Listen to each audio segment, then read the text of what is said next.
שלום, שמי נורית ברמן, ואני כאן כדי לראיין את אורה סתר בשרשרת גיל הזהב. אני אתחיל בלהגיד שבשבילי האסוציאציה של גיל הזהב הוא בנות הזהב, ומי שהוא מספיק מבוגר בוודאי זוכר את הסדרה משנות ה-70 על שלוש נשים עליזות שלא עושות חשבון לשום דבר, ולכן האסוציאציה שלי היא אסוציאציה מאוד מאוד חיובית. אני רוצה להזמין את אורה סתר, שתדבר על נקודת המבט המאוד משמעותית ועמוקה שלה על נושא גיל הזהב. אני אציג את אורה בכמה מילים. יועצת ארגונית מובילה, וכדי שזה יהיה מעניין, אני אתמול פגשתי יועצת ארגונית, שאיכשהו השם של אורה עליו, ומה שהיא אמרה לי, אורה היא האימא של כל היועצות והיועצים הארגוניים במדינת ישראל. אז זה טייטל מאוד נחמד, אבל מעבר לזה היא מרצה וחוקרת, היא מנטורית שהביאה למרחב הניהולי ולמנהיגות את המיינדפולנס, ובשנים האחרונות גם את הנושא של חמלה בניהול. אורה היא מורה לבודהיזם, אני מכירה אותה בין השאר כתלמידתה בקורס שנקרא הזמנה לאי ידיעה. אורה הובילה כיושב ראש איפה את הארגון, ארגון היועצים הארגוניים, ואחר כך את בית ספר לפסיכודרמה, שזה בית ספר לתורת הנפש הבודהיסטית, והיא כיהנה כדירקטורית בחברות עסקיות, בעמותות, ושימשה גם כמובן פרופסור באוניברסיטת תל אביב, וגם כפרופסור אורח באוניברסיטת ראי בהודו. אורה לימדה בודהיזם בהודו, כמה שזה נשמע מעניין, ואם זה לא מספיק, אז אורה היא גם צלמת וציירת מכוננת, וגם אוחזת בעט בכתיבה ספרותית. והשאלה הראשונה, אורה, אם בגיל הזה את עדיין מרצה, יועצת, צלמת, כותבת, מתי את מספיקה לישון? האמת שרוב הזמן אני ישנה, מדי פעם אני מרימה את הראש, עושה משהו, עושה מזה בלגן ורעש, וחוזרת לישון, הכל בשליטה. אז בואי ננסה להכיר, תציגי את עצמך דרך העיניים שלך, אני עשיתי הצגה מזווית אחת, אבל איך את מציגה את עצמך, ובוודאי היום? האמת היא שהדרך שאני מציגה את עצמי באמת באמת, זה נוסעת בזמן. היו לי ויש לי המון טייטלים לשעבר עם רובם, אבל חלקם גם מהיום. אבל הם זמניים, הם חולפים, הם לא ממש חיים. אז ההצגה הנכונה היא שאני נוסעת הרפתקנית במסע החיים. בזמן, כאילו 74, זה די הרבה זמן כבר אני נוסעת. אבל מאחר שאשתו של דודי חגגה השבוע יום הולדת 90, אז אני מקווה אופטימית. להגיע גם לשם. יפה.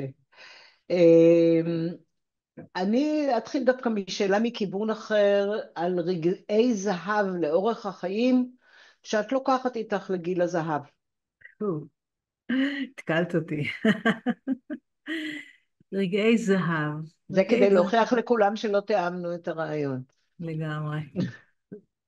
רגעי זהב זה, אני חושבת שרגע זהב אחד זה בצבא, כשפתאום קיבלתי את הטייטל של חניכה מצטיינת בקורס מדענים, קורס מדריכי גדנ"ע, באופן שממש ממש ממש לא ציפיתי, ושגם נורא נהניתי בקורס הזה, ונורא נהניתי בשירות הצבאי שהיה בזמנו נחשב קרבי, היום זה ממש לא רלוונטי, אבל אז זה היה בין התפקידים היותר קרביים לבנות. רגעי זהב זה חתונה ולידה של 4 ילדים בפערים של 16 שנה בין הגדול לקטנה. רגעי זהב זה כשפתאום הציעו לי ללמד באוניברסיטה כשעדיין הייתי בתואר שני. זה שעשיתי פרויקטים שהצליחו ברגעי ערד או נחושת או ברזל כשהם פחות הצליחו.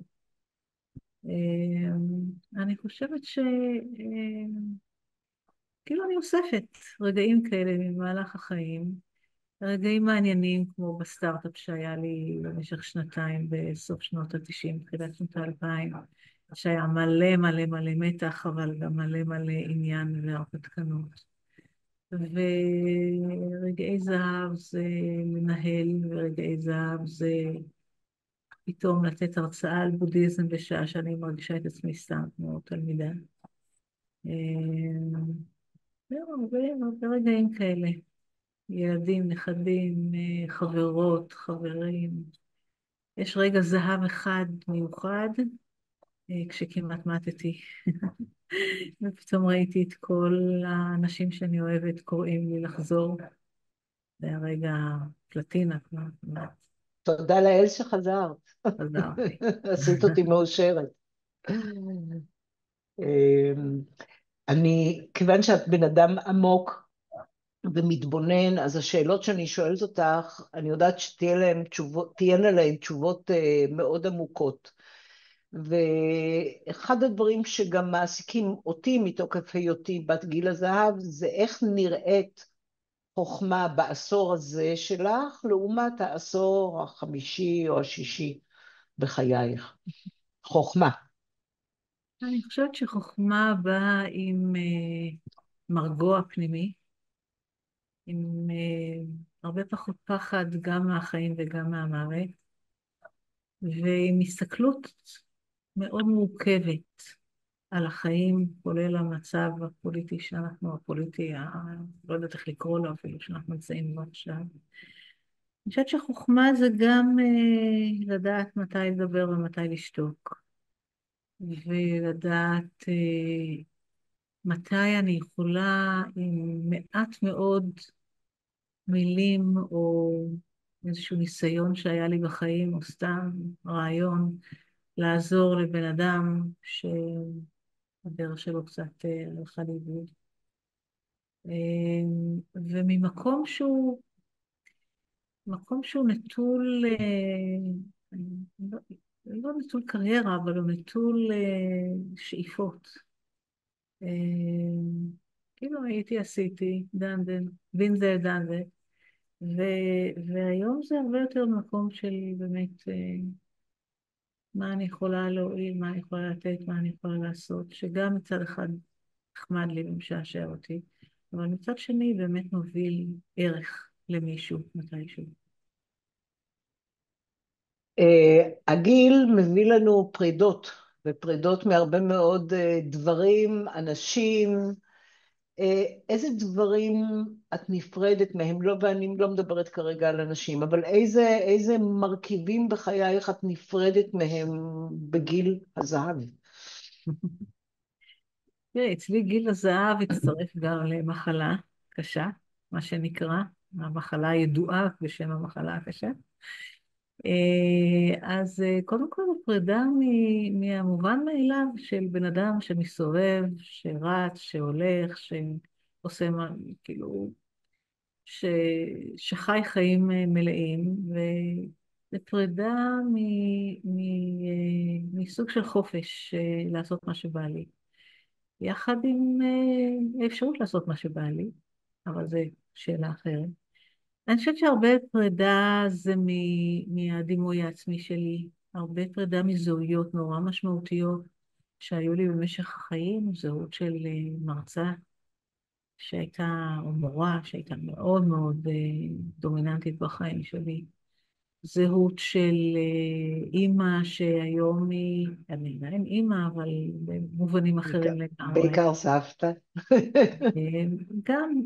אבל אני לא סבתא כמו שהייתי נניח לפני שנים, אני סבתא הרבה יותר מוגבלת והרבה פחות, כאילו נלקחו ממני, זה נשמע נורא, אני כבר לא צעירה יפה חתיכה כמו שהייתי אולי, אבל אני גם מקבלת די בהבנה או בקבלה רדיקלית מה שנקרא, את הקמטים ואת העייפות ואת הצורך לישון בצהריים ואת השכחה. שאלת ממה אני נפרדת? אני נפרדת מזה שאני יכולה לדבר ולזכור את כל המילים שאני אומרת, כי הרבה מילים פתאום הולכות לאיבוד.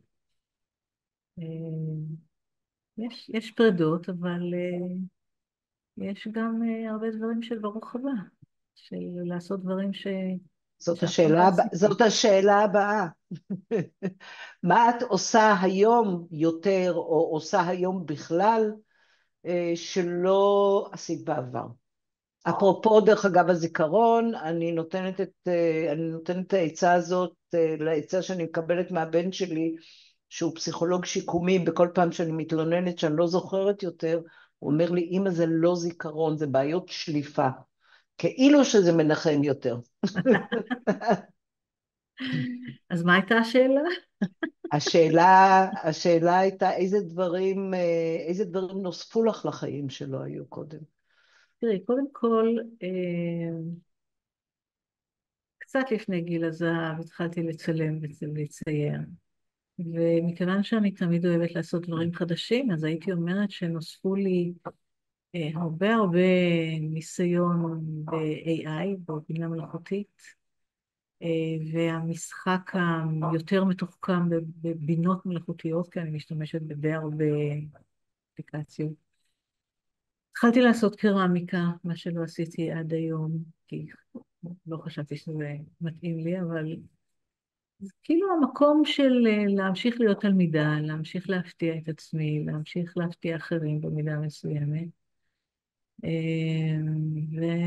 ותמיד לחפש את הדבר הבא שאותו אני יכולה ללמוד בצורה אחרת. פעם זה היה לקרוא מאמרים וספרים, למידה מסורתית. היום זה יותר טלפון והתנסויות וניסויים, המון ניסויים ביוד, לא באלף. כאילו יש לי ניסויים אחד, אבל ניסויים כאלה. אה, שאלה שאני שואלת את עצמי, כדי לתת לעצמי חיזוקים שיש יתרונות בגיל הזה, זה מהם הדברים שאת לא צריכה יותר לעשות? שאת יכולה להגיד להם לא בקלילות? תראי, קודם כל אני חסרת אחריות, וזה אחד הדברים הכי טובים שקרו לי. אני לא אומרת שאין לי בכלל אחריות, יש לי בית, יש לי משפחה, יש לי עבודה, אני עדיין עובדת כמובן, אבל זה לא אני, כמובן, אורה. זה לא אוקיי, לא, כמובן. לא כמובן, אני עדיין זה לא עובדת. כמובן. חזרתי לא מזמן מירושלים מישיבת עבודה. אבל אני חושבת שמה שאני,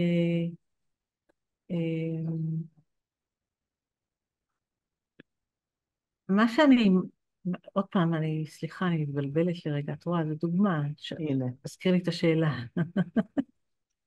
מה הדברים שאת שמחה שאת יכולה לוותר עליהם? איזה דברים את כבר לא כן. צריכה לעשות?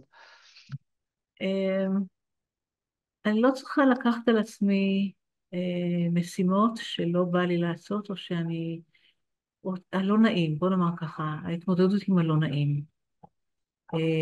אני כן מקבלת בברכה את הלא ידוע, אבל אני נפרדת מאוד בברכה מלעשות דברים לריצוי. עדיין אני עושה פה ושם, זה לא שאני הפכתי לגמרי לאגולס, אבל זה לעשות דברים שבא לי, אם בא לי להיות במיטה איזה יום לקרוא ספר של בני הטיפש עשרה, כמו שאני עושה בימים האלה, או בא לי, אני יודעת, סתם לשבת במרפסת וללמוד.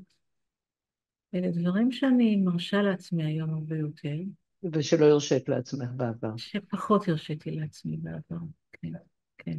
אבל אני חושבת שזה אה,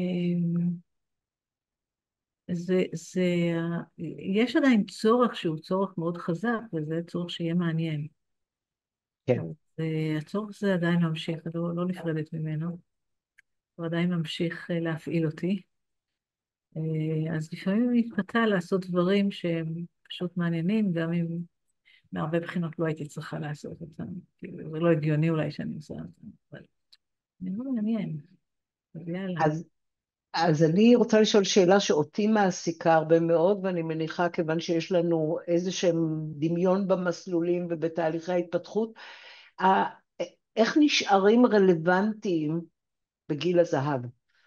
אה, אנחנו עשינו מה שנקרא, מה שקוראים קריירה, אנחנו הפעלנו, אנחנו עשינו אימפקט, והבאנו דברים גם, במיוחד דברים חדשים מאוד על העולם הניהולי במדינת ישראל. היית מאוד רלוונטית. האם לשמור על רלוונטיות זה משהו שעדיין חשוב לך? לשמור על רלוונטיות חשוב לי פחות להיות מפוזרת בהרבה מקומות עם הרלוונטיות הזאת. זאת אומרת, להכריז על הרלוונטיות הזאת. אני חושבת שלהיות רלוונטית זה אומר תמיד, באמת תמיד להתחדש ולא לפחד ממה שאנחנו לא יודעים. אם אני מוכנה להיות באי ידיעה, אם אני מוכנה להיות מוכנה להפתעות, מוכנה לזה שיקרו דברים טובים או לא טובים, אם אני פתוחה לדברים שקורים, לפעמים כואבים, ומבינה שזאת דרכו של העולם. אני חושבת שזה ההתחדשות, הסקרנות, העניין. אני חושבת שאנשים שמאבדים עניין מאבדים את עצמם. ואני חושבת שאנשים שרוצים לחזור למה שהם היו ושואפים לעבר, הם מפסיקים להיות רלוונטיים, כי עבר במידה רבה לא רלוונטי. כן. לא פעם אני פוגשת בכל מיני קבוצות של בני גילנו, כל מיני נוסטלגיות כאלה, חלקם חמודות, כאילו לראות, יודעת, פתיליה או טלפון, עוגה. שהילדים לא יודעים מה מה זה? זה התנועה הזאת, או הסימון, מה זה פירוש המילה. אבל הרבה פעמים מדברים, כמו שדיברו עלינו בזמנו, שהנוער של היום זה לא מה שהיה פעם, והיום זה בכלל לא מה שהיה פעם, ומה שהיה פעם היה ממש ממש טוב, וכולם אהבו אחד את השני, והייתה שמחה וששון, וזה בולשיט מוחלט. אז הנוסטלגיה בעיניי היא מכשול מאוד מאוד, מאוד מאוד גדול. זאת אומרת, המשיכה אל העבר היא בעצם שק שמוריד אותך, מוריד אותך. כן, עוד פעם, אם את רוצה לחקור את העבר, תענוג, תכתבי ספר זיכרונות, בטוח שיהיו 3 אנשים שיקראו את זה, אבל, או לא בטוח,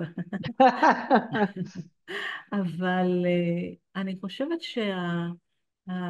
שהנוסטלגיה כנוסטלגיה למי שהייתי, למה שהייתי, למה שעשיתי, למה שהעולם היה, למה שהמדינה הייתה, אנחנו מאבדים את הרלוונטיות שלנו, כי אנחנו היום חיים בעולם אחר, בגיל אחר, מצב פיזי אחר, מצב תודעתי אחר, כאילו, ואנחנו הופכים להיות קצת מגוחכים, כמו שני הזקנים האלה ברחוב סורסוק, בחבובות, ישבו שם על המרפסת כן. וקשקשו, כאילו. זה יותר מדי העבר. עכשיו, יש מה ללמוד מהעבר, כן? יש מה ללמוד לקחים מהעבר, אבל האובר נוסטלגיה הסנטימנטלית שרובנו חיים בה, את יודעת, לפעמים אני מסתכלת על תמונות, היום כבר כל התמונות שלי כמובן בגוגל פוטוס, אבל מדי פעם אני מסתכלת, השבוע הורדתי ערימה של תמונות, כולל מהילדות שלי, מהנערות שלי, מגילאי 20, כאילו, בסדר, אז היו אז תקופות מבחינה מסוימת נהדרות, מסוימת אכזריות וקשות, מביכות, חסרות ביטחון. אה, היום אני מוצאת שאני לא, זה לא יש לי ביטחון, אלא כאילו אני לא צריכה כבר את חוסר הביטחון או את הביטחון. אני חושבת שזה בא עם הגיל, יכול להיות שזה ילך לאיבוד. יכול להיות שככל שאני אתקדם בגיל, יהיה לי פחות כוח, יהיה לנו פחות כוח ללמוד דברים חדשים, אבל אני חושבת שהנכונות לראות את העולם כמו שהוא, ואותי כמו שאני היום, אני זאת אני היום, זהו זה, זה לא משהו אחר, זהו זה ולא אחרת. הנה, קפיצת נוסטלגיה. לא, בעצם גם עדיין עכשיו. אה, זה, זה, זה מחזיק אותנו פה, ואז אנחנו יכולים להיות רלוונטיים. עכשיו, לא כולם יודעים, לא כל הילדים שלי יודעים מה שאני עושה, לא כל החברים שלי מודעים להרצאות שאני נותנת, או למה שלא יהיה, אבל אם פעם זה היה נורא אכפת לי, והיום זה לא ממש, לא נורא. כן, כן, לא, לא. אני אשתף בחוויה שלי, ואני מניחה שאת עם חוויה דומה, שאנשים פוגשים אותי עם החיוניות, עם האנרגטיות, עם הסקרנות, עם העשייה, וכשאני אומרת שאני בת 71, אז אומרים לי, וואי, את לא נראית, אבל באותו רגע אני גם רואה בעיניים שלהם את הפחד הגדול מההזדקנות, מההתבגרות, והשאלה בהקשר הזה זה איזה מיתוס, ואני מנחמת אנשים. אני לפני שבוע מישהי חגגה 55 ואמרה לי, יא, אני זקנה. אמרתי לה, תרגיעי.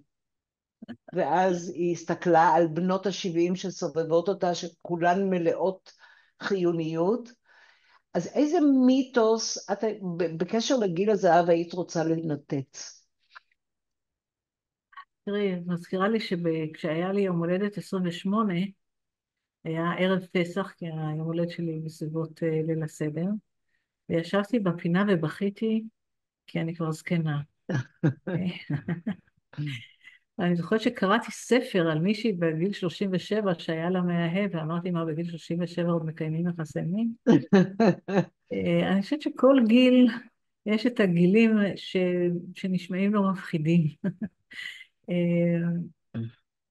אני חושבת שה... שהגיל הזה לפחות גילאי ה-70, אני לא מעיזה לומר משהו על בנות ה-80 או ה-90, למרות שאימא שלי הייתה חיונית לחלוטין, אז כמעט עד מותה, בגיל 94. אני חושבת שהמיתוס של ההזדקנות כהיכחדות איטית, כמוות איטי,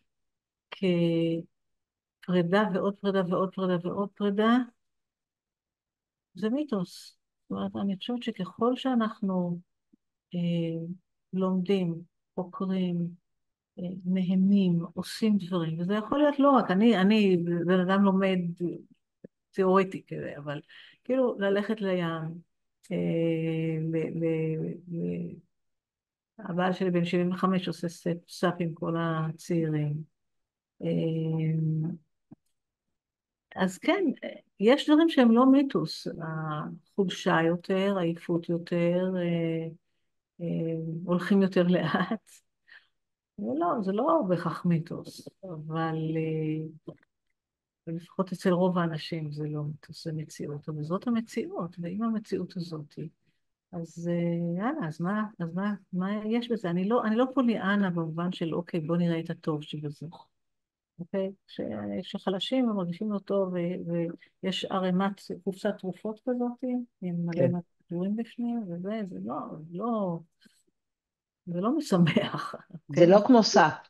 אבל זה מה שיש, זה החיים שלנו עכשיו, אז אני יכולה להתאבל על החיים שלי עכשיו, ואני יכולה לשמוח את החיים שלי עכשיו, ואני יכולה פשוט לחיות את החיים שלי עכשיו, מרגע לרגע, ולשמוח על כל רגע שאני פה, פשוט.